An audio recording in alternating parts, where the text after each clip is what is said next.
They say that in the darkest times, desperate people do desperate things. But what if I told you that sometimes those desperate things include dancing uncontrollably, non-stop, until you die? Welcome back to my channel. Today, we'll be exploring the weirdest outbreaks of dancing ever recorded, the dancing plague of 1518. But first, let's take a look at this week's question. Our first question comes from a community member. Wolf asked, "Why does Russia have so many time zones?" Well, you might be surprised to learn that Russia actually only has 11 time zones. This is because despite its massive size and being the largest country in the world, much of it falls within a single longitudinal degree, meaning that much of the country only has a 1-hour difference between its most eastern and western points.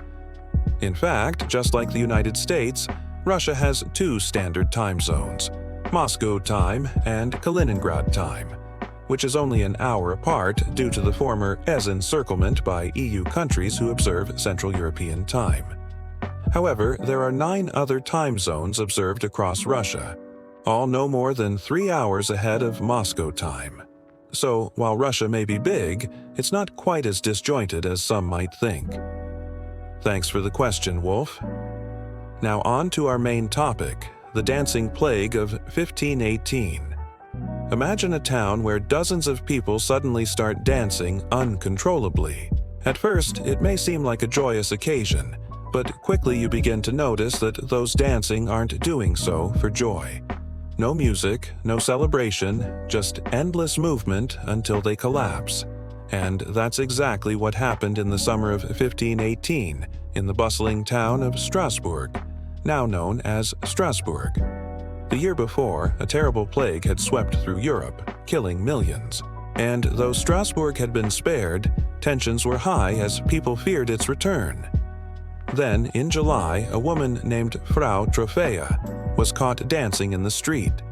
She couldn't stop, even when she collapsed from exhaustion. Soon, more people began to experience these fits, and within days, dozens were dancing non-stop. Authorities knew not what to do. As the dancing continued, people began to die from exhaustion, strokes, or even heart attacks. So they decided the cure was more dancing. Musicians were hired to play lively tunes, and a stage was even built for the dancers to perform on. But this only made things worse as more and more people joined in. In a panic, local leaders then called in priests to bless the dancers and exorcise any demons that may have possessed them. But even this didn't stop the dancing, which continued for weeks. Eventually, the dancing plague just sort of stopped, leaving behind a town of confused, exhausted survivors and the bodies of those who hadn't been so lucky. To this day, historians debate the cause of the dancing plague. Some believe it was mass hysteria, a coping mechanism for the stress, famine, and disease that had plagued the region in the years prior. Others blame ergot poisoning, a toxic mold that can grow on rye bread, a staple of the peasants' diet. Ergot poisoning can cause hallucinations, convulsions, and uncontrolled movements, all symptoms seen in the dancers. But perhaps even stranger are those who believe the dancing plague was caused by a yet unknown pathogen, something that may have been transmitted through fleas, flies, or even the air itself.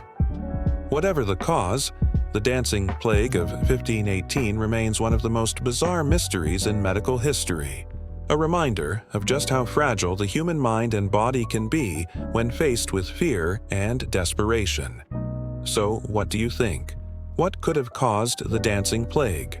Let me know your thoughts in the comments below, and be sure to check out this video on the Black Death. As always, thanks for watching.